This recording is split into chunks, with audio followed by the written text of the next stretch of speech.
is that? Yeah, I didn't see that. Or is that just on the camera? I think it's on the camera.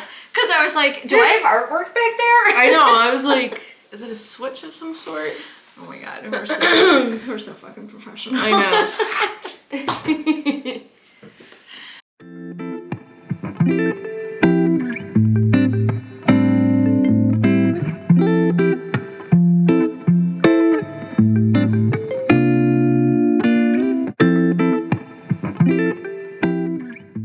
Hello. Hey guys, how's it going? Welcome back. Yeah, we're here to celebrate today. We are. What are we celebrating? We're Hannah? celebrating 15 years of My Bizzy Kitchen's blog. Yes. Last week we turned 15. My blog is about the age of a sophomore in high school. Which is wild. Because she was a sophomore in high school when I started this blog. And it's so crazy how fast that time span has gone. And how much has happened to both of us in these last 15 years. It's like you kind of think like your life really doesn't change because it's like always evolving and every doing something. day you don't really notice like the differences, but then when you look back at that whole span of time, it's like so much has happened in 15 years. Yeah. So let's just tell them why I started the blog in the first place. So in late 2008, well, even 2007, 2008, blogs were like the thing. Everyone had a blog and everything. And my job was like sucking the life out of me most days. And I just liked the creative outlet of it. And my sister started her blog first, and she would call and ask me what I made for dinner. And I would be like, oh, I made like ahi tuna with black and white sesame seeds. And the next day I would go on her blog and she's like, I made ahi tuna with black and white sesame seeds. I was like, she did? Yeah, I was shocked. Yeah, because she's kind of a picky eater, and she had a family of picky eaters, and her blog has evolved immensely. So we'll leave her link to her blog down below. Oh yeah, and she is a really good cook. She makes a lot of breakfast. Breakfast is her jam, and pasta dishes are her jam. Yes. So if you're interested in either of those, you'll love her website. But that being said, it kind of became an online diary for me. I started it when I was 40. I'm 55 now, and I thought that maybe it'd be fun for my future grandkids to like look back and see what a day in a life of, day in a life, Grandma Biz looked like at the age of 40 all the way through. So it was meant to be like, I went downtown, my sister and I went to a restaurant. It would be, I was on the Riverwalk, like all these different things. Recipes always were the cornerstone of it. Yes. Like I loved cooking and that was my jam. Yes. But back then, search engine optimization was really not a thing. Maybe it was and I just didn't know it. Yes, but also blogging was different in general because it was very much so diary.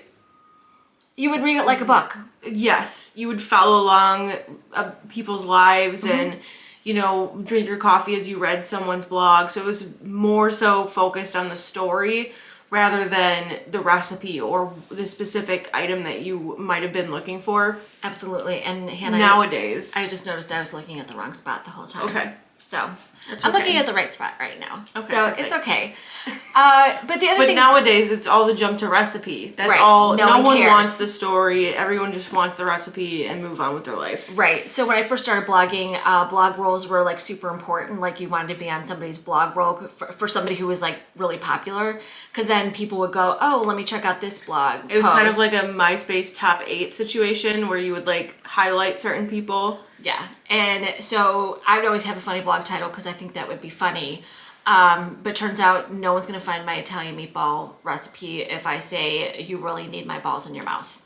You might get something completely different. Yeah, I don't know if I would search that on the internet. We're not advocating that you search that on Google right now. But now that's like become a project, is going back through the 15 years of blogs that she has, all the posts.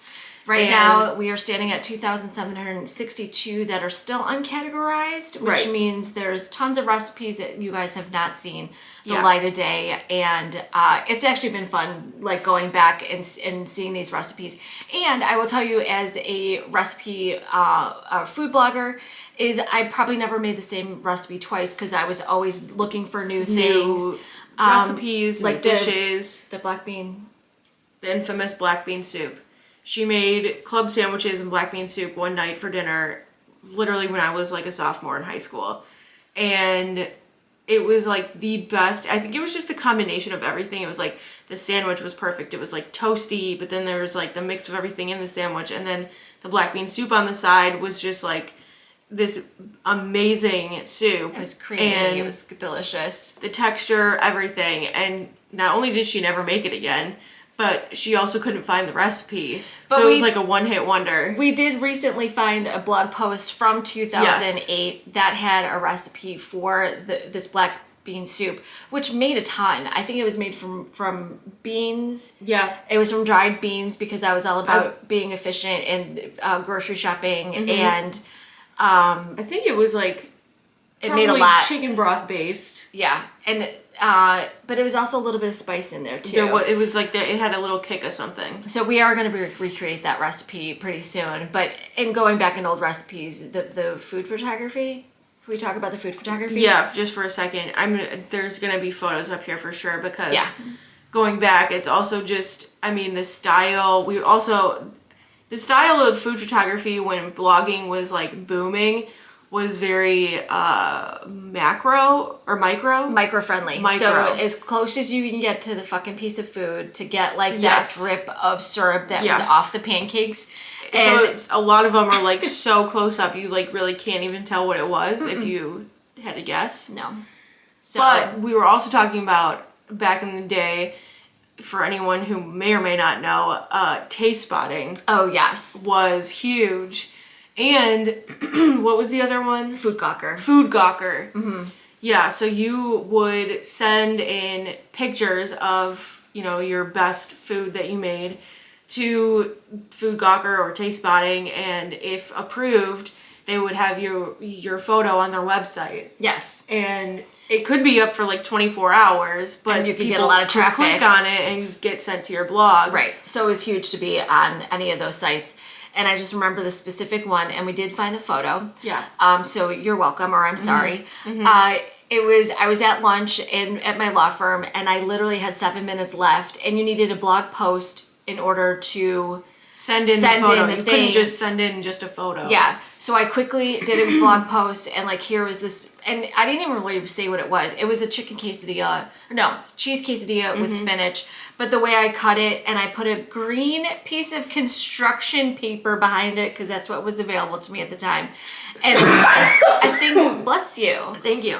And I think I offset it just a little bit so you could get the angle, and that was total by mistake. It was not. You could see the whole layers. You could see everything. And I got accepted within like 5 minutes of me submitting it, and I was like, "Shut up!" And that stayed in that front position for over 24 hours. Mm-hmm. And I think I got like 1,600 page views that day, which was like unheard of. Yeah, more than my typical 10, if that. Mm-hmm. And the 10 was like my husband, my mother-in-law.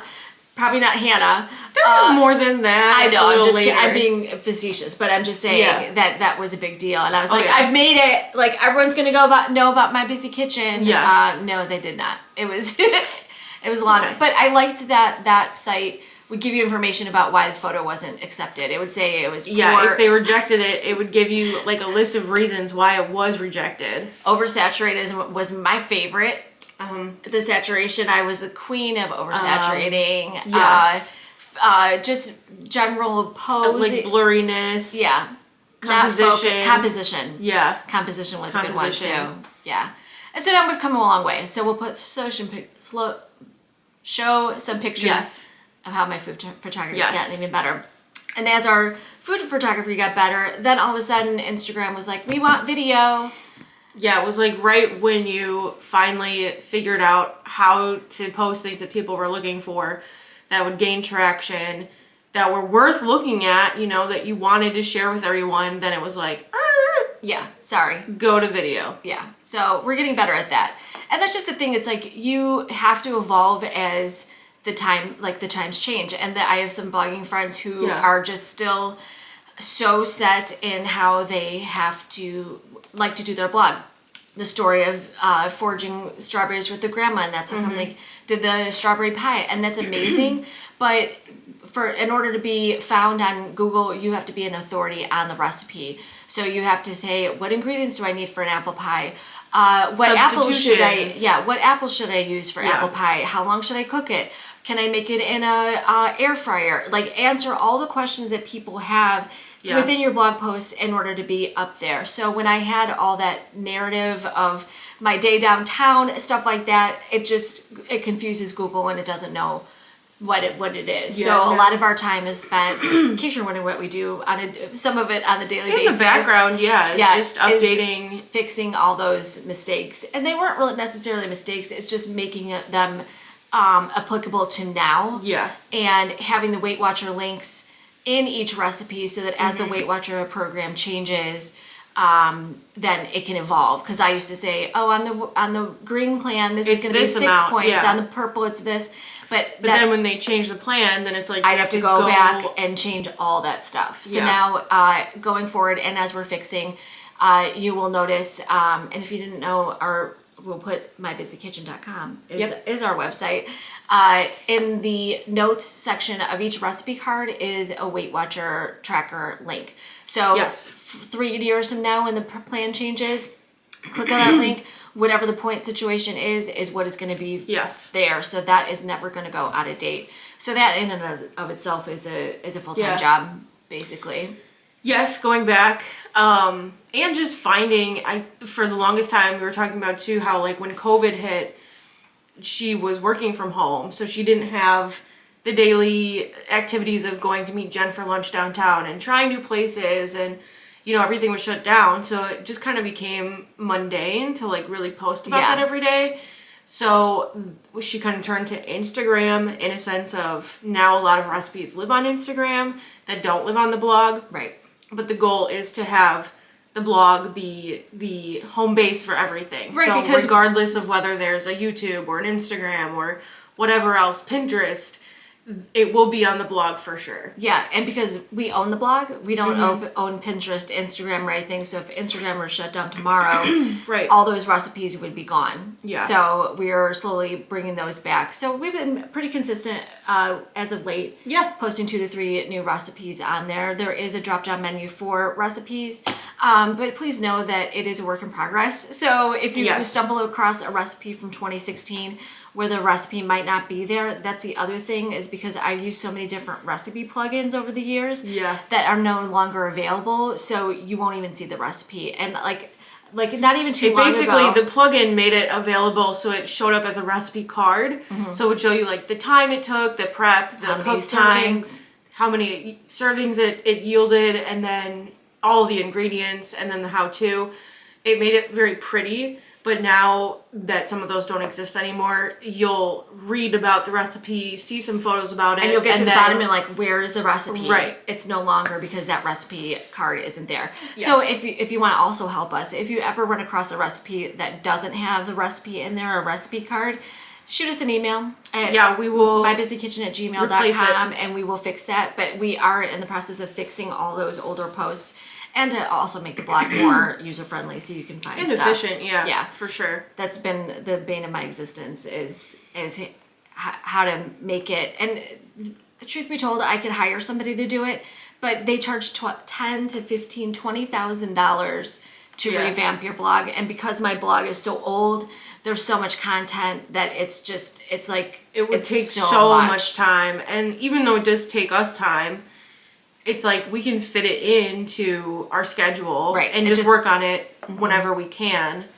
So eventually, maybe in 5 years you'll be able to find the recipe you're looking for. There is a search bar though too, but our goal is to make it a lot more efficient for you. But there's tons of recipes in there, troves of recipes. It's a gold mine. Some posts that she had even have like 5 or 6 recipes in there. Oh yeah, because that's what I did. Like if on a Monday post, I would give you every recipe that I made, from the pancakes I made Friday night pizza to pancakes on Sunday morning to the chicken nuggets I made at lunch. Like it was insane. I really could have made blog posts for 2 weeks from just the content I did, but I didn't understand it back then. So I was just like, So yeah. Live and learn. Live and learn. Live and learn. But we appreciate you if you have gone to our blog, because that is an income stream for us. If you want to just spend maybe 10 or 15 minutes a week on it, that does help us in the long run. And a lot of people who found her over the pandemic, I mean, probably don't even know that she has a blog. Right, because my blogging just curtailed after that because there wasn't really much to say.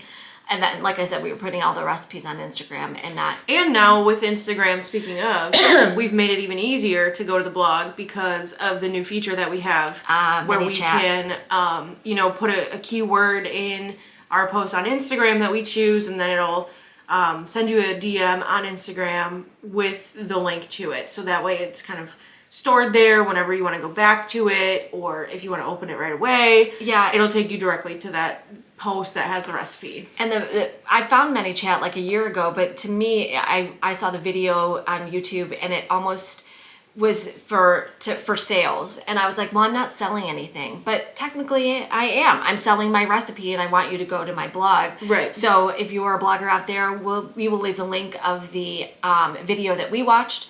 If we can figure out how to do it, you can. If you're trying to, because here's the thing: is like you can put in the body of your Instagram, like you can go to my Bizzy Kitchen, skinny pizza dough, or go into link in bio, or go to my link tree or something like that. And those extra steps, we do also have a link in profile that has the discount codes for the month. We also put those in the newsletter. That you can also subscribe to the newsletter off the blog. Yep, we'll leave a link down below for you guys to subscribe to that as well. But these are all like the free things that she does, that we do, that is such an easy way to help if you enjoy watching our content and like the recipes, the blog, and doing the link in profile, and doing all these added things to help the person reading or watching. Is really just, it works both ways, because then you get what you're looking for, and then we get the added bonus of you having traffic on our blog. And engagement on Instagram. So it really, what helps us the most is if you save. If you save, and you don't even have to know where to find it after that, but... on Instagram, yeah. Yeah, so if you just hit save the little it, bookmark, like it, share it. Those are the 3 ways that you can support us for free, and it really helps in our engagement. And then that... throws us to a wider audience, and just helps. So it does. If you're looking for a way to support us without spending a dime, that's one way to do it. Yes. And we certainly do appreciate it. Absolutely. So here's the next here's to the next 15 years. 15 years. Woo! Woo! And I'll be 70. And you will be 46.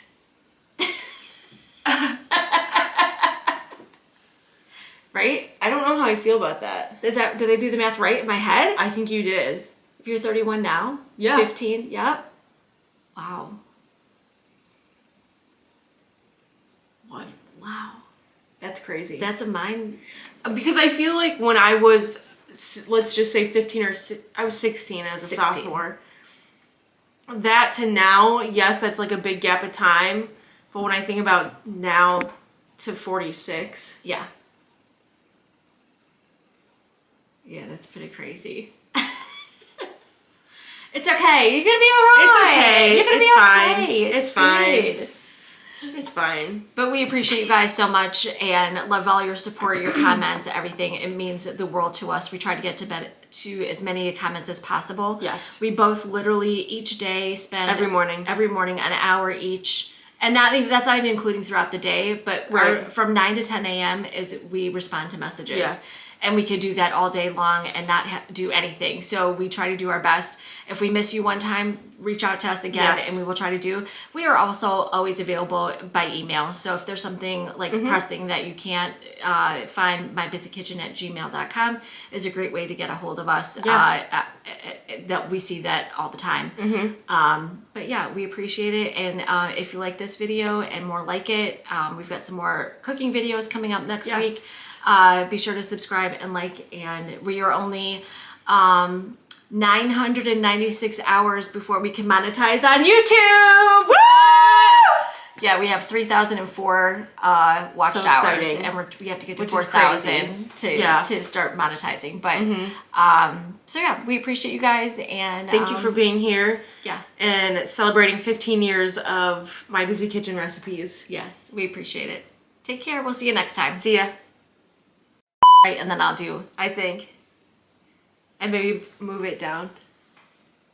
And maybe move it down. Love it.